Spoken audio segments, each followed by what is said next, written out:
दोस्तों नमस्कार, my mistake blog channel में आप सभी दोस्तों का स्वागत है। आज हम चलते हैं लाइव साइंस के बारे में कुछ बातें करते हैं, तो मिलते हैं मैडम से। लाइव साइंस की विशेष स्पेशल ज्ञाता हैं और बताएंगे लाइव साइंस होता क्या है। बहुत से बच्चे जानते नहीं है लाइव साइंस होता क्या है, लोगों को भी नहीं पता है लाइव साइंस होता क्या है, तो इसके बारे में आज कुछ चर्चा। तो मैडम से कुछ सवालों के जवाब जानते हैं। तो पहले आपको बताते हैं, मैडम आप अपना इंट्रोडक्शन दीजिए, परिचय दीजिए थोड़ा सा। नमस्कार दर्शकों, मेरा नाम शहाना है और मैं यहाँ पीके केलकर लाइब्रेरी में लाइब्रेरी प्रोफेशनल हूँ। यही मेरा परिचय है। आगे बढ़ते हैं। ये क्वेश्चन है, लाइब्रेरियन के लिए क्या क्वालिफिकेशन होनी चाहिए? ये मैडम आपको बताएंगी। एक लाइब्रेरियन, अच्छे लाइब्रेरियन बनने के लिए एक क्वालिफिकेशन क्या होनी चाहिए? सर, अच्छे लाइब्रेरियन बनने के लिए क्वालिफिकेशन एक वो मतलब अलग क्वालिफिकेशन है, लेकिन जो एक अगर आप किसी इंस्टीट्यूट में अप्लाई कर रहे हैं उसके लिए हर पोस्ट की अलग क्वालिफिकेशन होती है।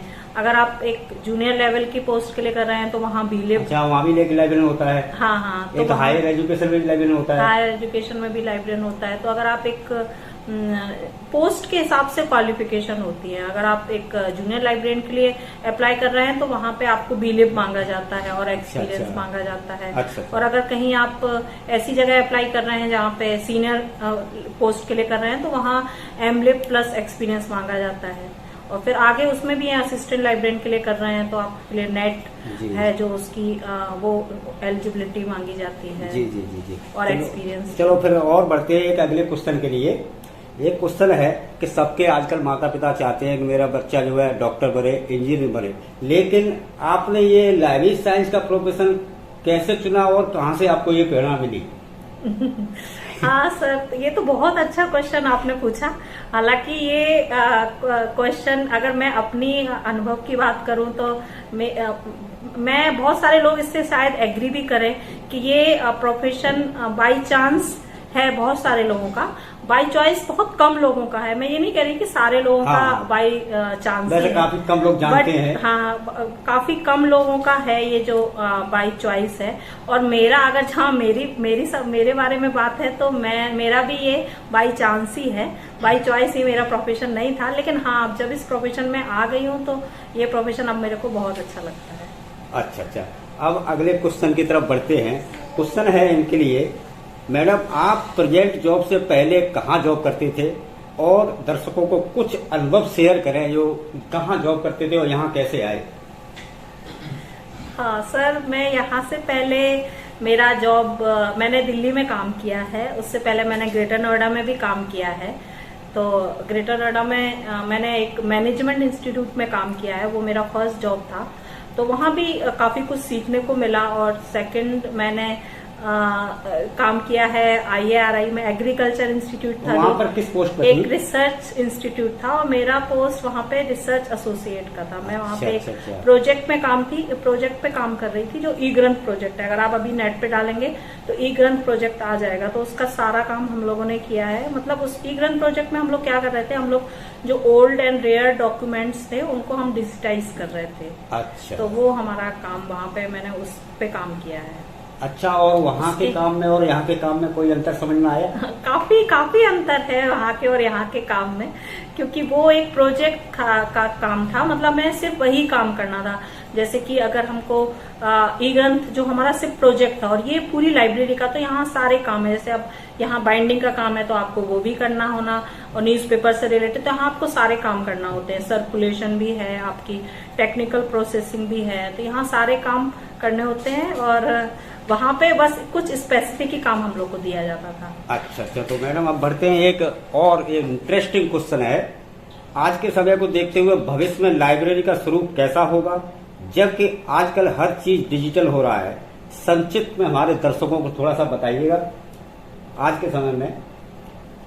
हाँ तो सर आज के समय में देखिए अभी भी जहाँ तक मेरी बात है, मैं ऐसा सोचती हूँ कि लाइब्रेरी एक ऐसा नहीं है कि पूरा डिजिटाइज हो जाएगा या सब लोग बुक्स का तो हमेशा से पुराने समय से ही बुक्स का इतना सबको इतना प्यार है बुक से, मतलब सबको बुक से ही पढ़ना पसंद है। लेकिन जो नई जनरेशन जो आ रही है वो तो ज्यादा डिजिटल ही पसंद कर रही है। डिजिटल पसंद कर रही है, लेकिन देखिए आप कुछ टाइम के बाद ना आप कई तरह की अगर डिजिटाइज आप मतलब कुछ सिस्टम पे आप पढ़ते हैं या आप फोन पे भी पढ़ते हैं तो कई बार आपकी आंखों पे बहुत ज्यादा स्ट्रेन पड़ता है।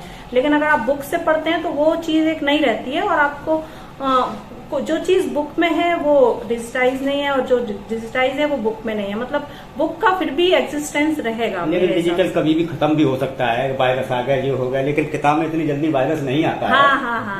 और देखिए अभी हम जैसे हम लोग अगर हम अपने रिलीजन की बात कर लें तो अगर हम गीता है और रामायण है तो वो अगर हम अपने कंप्यूटर पे पढ़ें या फोन में पढ़ेंगे तो वो जो एक अंदर से जो पढ़ने की इच्छा और जो भावना होती है वो जो हम रामायण जब हम पढ़ते हैं उसकी और उसमें दोनों कंपैरिजन करेंगे तो रामायण जैसे पढ़ेंगे वो पढ़ने में ज्यादा अच्छा लगता है। ये मेरा मानना है। वेरी गुड, बहुत धन्यवाद। और मैडम एक क्वेश्चन और है आपसे, भविष्य में यदि आप लाइब्रेरी बने, अगर बनते हैं, सबकी इच्छा होती है आगे बढ़ने की, तो आप क्या क्या कार्य करेंगे जिससे यूजर को, जो हमारे जो यूजर हैं लाइब्रेरी साइंस के हैं और किसी को भी प्रेरणा मिल सकती है इस वीडियो के माध्यम से, तो लाइब्रेरी के रिसोर्स का अधिक से अधिक उपयोग कैसे करेंगे?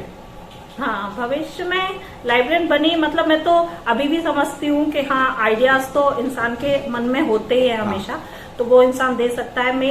मैंने देखा है मतलब कई लाइब्रेरीज में एक चिल्ड्रन कॉर्नर होता है, मतलब एक छोटे बच्चों का भी एक पढ़ाई का जगह होती है, जो कि मैं चाहती हूँ कि जहाँ किसी भी लाइब्रेरी, इवन हमारी लाइब्रेरी में भी एक ऐसा कॉर्नर होना चाहिए जहाँ पे छोटे बच्चों से रिलेटेड बुक्स हों, वो अपना आए स्कूल के बाद। जैसे IIT मद्रास में की लाइब्रेरी में मैंने विजिट किया है, मुझे मौका मिला था वहाँ विजिट करने का। बच्चे ही भविष्य होते हैं देश का। हाँ, तो वो आते थे वहाँ पढ़ते थे, तो एक कॉर्नर मैं चाहती हूँ हमारी लाइब्रेरी में भी एक ऐसा कॉर्नर हो। और थोड़ा हमारी लाइब्रेरी में अगर चाहें तो हम लोग मतलब मैंने देखा है कि हमारे यहाँ जो इंटीरियर है वो इतना कुछ अभी थोड़ा और अच्छा भी हो सकता है, जैसे कि हम प्लांट्स रख सकते हैं और कुछ रैक्स को भी थोड़ा और मॉडर्नाइज कर सकते हैं उसमें। और कलेक्शन के तौर पे भी हम अपना कलेक्शन, मतलब अभी तो हमारे पास बहुत वास्ट कलेक्शन है, हम उसमें और कलेक्शन भी ऐड करके ताकि और यूजर जितना पढ़ना चाहते हैं वो ज्यादा पढ़ें। बहुत अच्छा लगा।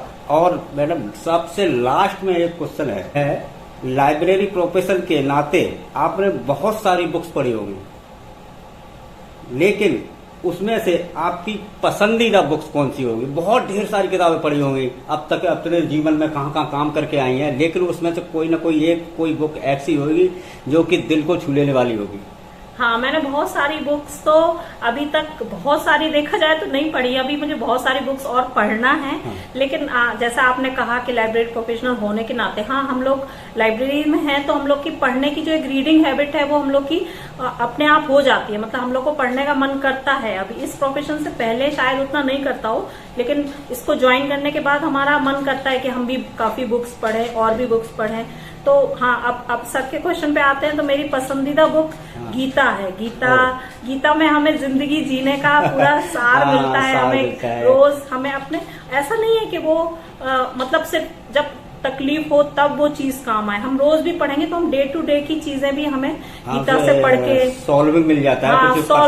अगर आपकी लाइफ में कुछ परेशानियां आ रही हैं तो आप वो पढ़ के कैसे करना चाहिए वो आप कर सकते हो, और वो एक बहुत अच्छा एक समाधान एक आत्मविश्वास जागता है। एक आत्मविश्वास जागता है। तो मेरी पसंदीदा बुक ग्रंथ, बुक तो नहीं कहेंगे उसको, ग्रंथ कहेंगे, वो गीता है। अच्छा मैडम, एक लास्ट सवाल और है आपसे, आप अपने पर्सनल लाइफ की या अब तक का जो भी बहुत ही ज्यादा इंटरेस्टिंग हो, बहुत ही ज्यादा मनोरंजक कोई घटना हो जिससे कि यूजर को कोई जो है संदेश जाए जैसे आगे बढ़े वो। हाँ, मतलब घटना कोई हो इंटरेस्टिंग हो, कोई भी इंटरेस्टिंग हो सकती है घटना। हाँ सर, घटना तो ऐसा कुछ ये खास नहीं है, बट हाँ मैं ये जरूर कहना चाहती हूँ कि यहाँ पर आके मतलब IIT में आके यहाँ की जो सराउंडिंग्स में देखा स्टूडेंट्स को कितना हार्ड वर्किंग है। वैसे भी ये लोग इतना मतलब अगर कुछ भी काम करते हैं पूरा 100% देते हैं, भले वो एक्सरसाइज करें या किसी स्पोर्ट्स में हो या पढ़ाई में, तो बस ऐसे ही करते रहे। और बस मैं भी यही ऐसे ही उनसे करती रहती हूँ और वो भी करते रहे, बस यही संदेश देना चाहती हूँ। ओके मैडम, बहुत बहुत धन्यवाद। आपने सवाल जवाब देके बहुत ही अच्छा लगा मैडम से बातचीत करके। तो कुछ न कुछ इसमें से ज्ञान की बातें होंगी, तो आप वीडियो को ज़्यादा से ज़्यादा शेयर करें और ये ज़्यादा से ज़्यादा लोगों तक पहुँचाएं, जिससे कि मैडम के ज्ञान से कुछ न कुछ आप लोगों को भी सीखने को मिले और आगे बढ़ने के चांस मिले। तो फिर मिलते हैं एक सवाल जवाब के वीडियो में। बहुत ही सुंदर वीडियो होगा, वो कब आएगा मैं आपको बताऊंगा वीडियो के माध्यम से ही। और फिर मिलते हैं। नमस्कार। नमस्कार, जय हिंद, जय भारत।